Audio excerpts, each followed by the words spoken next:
గోదావరి తీరంలోని సత్పురుషులు.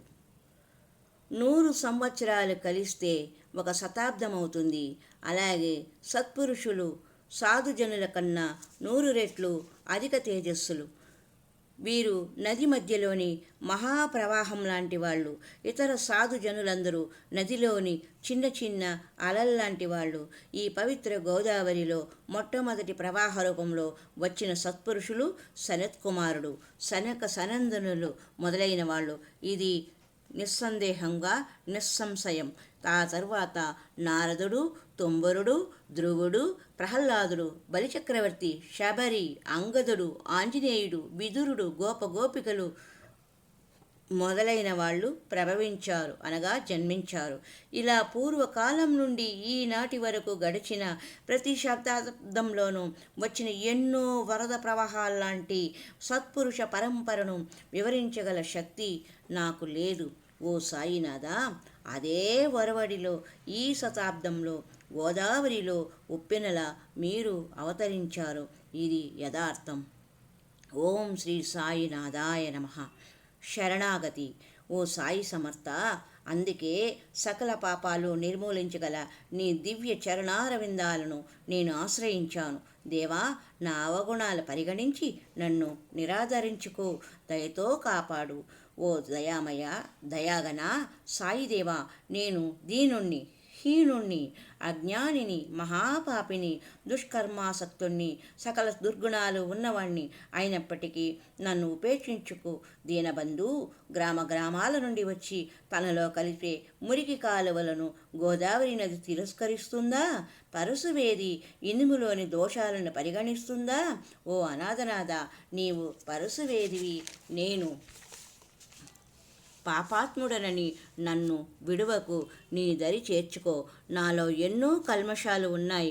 ఓ పతిత పావన, నీ కరుణా కటాక్ష వీక్షణాలు నావే ప్రసరించి వాటిని తక్షణమే సమూలంగా నిర్మూలించు. ఇదే ఈ దాసుని విన్నపము. సో సాయి గురువరా, పరశువేది తాకిన తర్వాత కూడా ఇనుము బంగారంగా మారకుండా ఇనుముగానే మిగిలిపోతే ఆ లోపం దేనిది? పరశువేదిది కాదా? అందుచేత నాలో పరివర్తన కలగకపోతే ఆ లోపం ఎవరిది? కనుక మాలోని మాలిన్యాలను పోగొట్టి మమ్ములను ఉద్ధరించు బాబా. దీనబంధు, నా భాగ్యప్రదాత మీరే. నన్ను పాప విముక్తుడిని చేయండి. నన్ను పవిత్రుడుగా చేయలేదన్న అపకీర్తి మీకు రాకూడదు. మీరు పరశువేది, నేను ఇనప మొక్క లాంటి వాణ్ణి. అందుచేత అది మీ బాధ్యత కూడా. సాయిమాత, బిడ్డలు తప్పు చేయడం సహజమే, కానీ తల్లి కోపగించుకుంటుందా? వాళ్ళని ప్రేమగా లాలించి చేరదీయదా? అదేవిధంగా నన్ను కరుణించు, నాపై కోపించుకు. ఓ సమర్థ సద్గురు, మీరు మా కోరికలు తీర్చే కల్పతరువు, ఈ భవసాగరాన్ని దాటించే నావ మీరే.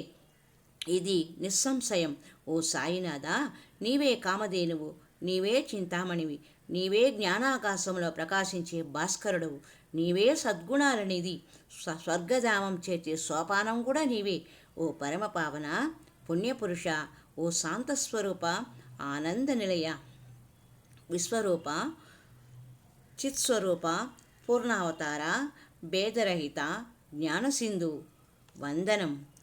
ఓ విజ్ఞానమూర్తి, పురుషోత్తమ, క్షమ, శాంతి నిలయమా, భక్తలోక విశ్రాంతి ధామమా, మమ్మల్ని అనుగ్రహించండి. మీ చల్లని కృపావర్షం మాపై కురిపించండి. ఓం శ్రీ సాయినాథాయ నమః. విశిష్టావతారుడు శ్రీ సాయి. ఓ సాయినాథ, సమర్థ సద్గురు మచ్చీంద్రనాథుడు మీరే.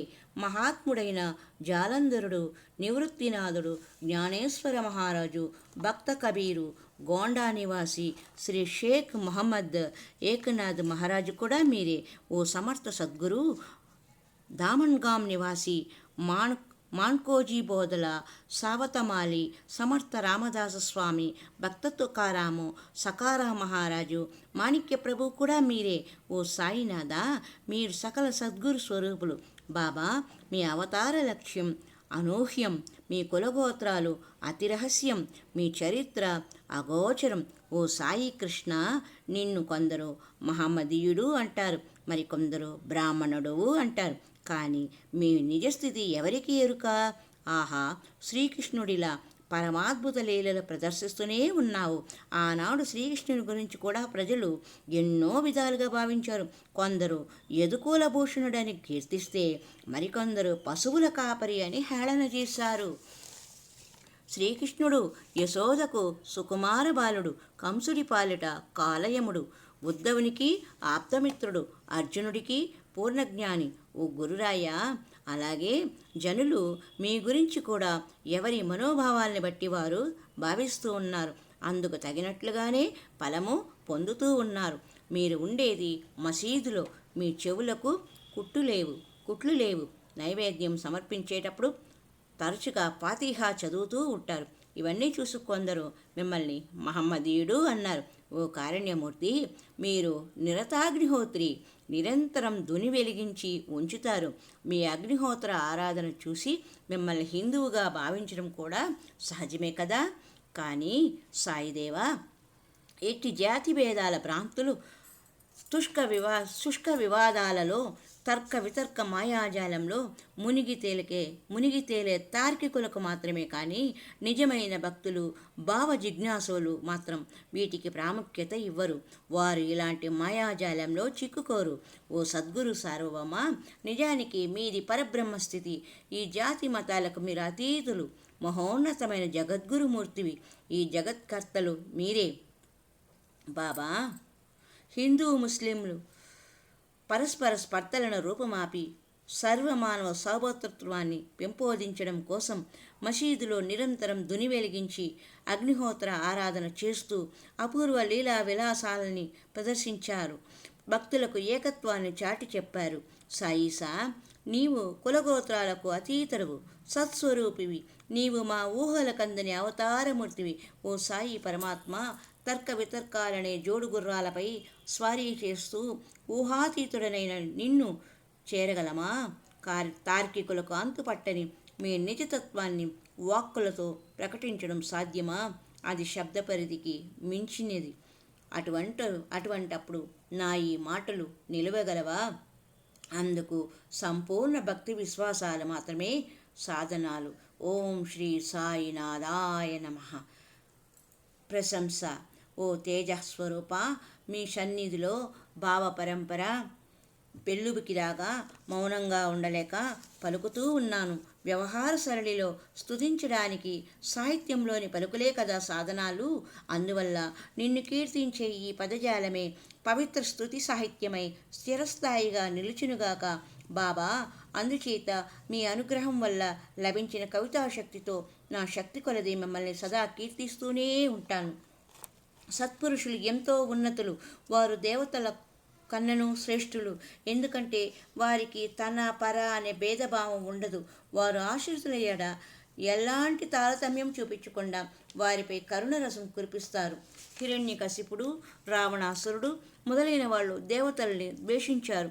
అందుకే వారి చేత సంహరింపబడ్డారు. కానీ సత్పురుషుల చేతిలో అలా హాని పొందిన వారు ఒక్కరూ లేరు. గోపీచంద్ మహారాజు జాలంధర్ మునీశ్వరుణ్ణి పేడకొప్పలో పాతిపెట్టాడు. కానీ ఆ మహాత్ముడు అతడి దుష్కార్యానికి ఎంతమాత్రం కలసి చెందలేదు. పైగా ఆ మూర్ఖుడైన గోపీచంద్ మహారాజుకు ఆ దోషం అంటకుండా కాపాడి అతన్ని ఉద్ధరించాడు. అంతేకాదు, అతనికి అమరత్వాన్ని కూడా ప్రసాదించాడు. ఇట్టి సాధు సత్పురుషుల ఔన్నత్యాన్ని వర్ణించడం ఎవరితరం? సాధు సత్పురుషులు సూర్యభగవానుడి లాంటివారు. వారి కృప జ్ఞాన ప్రకాశం. వారు అమిత సుఖప్రదాత అయిన చంద్రుడు లాంటివారు.